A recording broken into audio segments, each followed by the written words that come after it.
Transform your sentences. Might in the passive voice.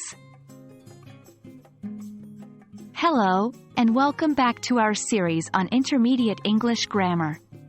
Today, we're going to take a closer look at the passive voice, specifically focusing on how to use might in passive constructions.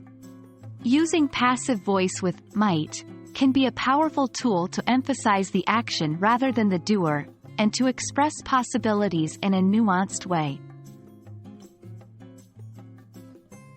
Before we dive into the specifics, let's do a quick recap of the passive voice. In a passive sentence, the subject is acted upon by the verb, and the doer of the action is often unspecified or introduced in a prepositional phrase with by. For example, the book was read by Mary. Here, the focus is on the book, the object of the action, rather than on Mary, the doer of the action. Might is a modal verb that we often use to express possibilities or hypothetical scenarios. When we say, "She might go to the party," we mean that it's possible, but not certain, that she will go to the party.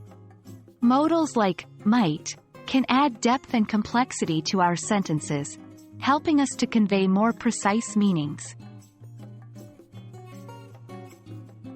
Now, let's combine these two elements. We can use might in the passive voice to indicate that there's a possibility of an action happening to the subject. To form this construction, we use the pattern subject plus might plus be plus past participle.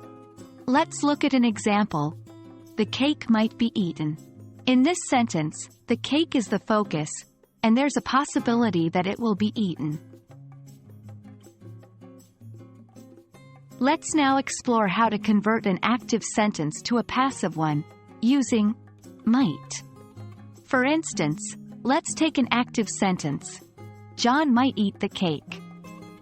To convert this to the passive, we make the object, the cake, the new subject, move might across, add be, and end with the past participle of eat, which is eaten.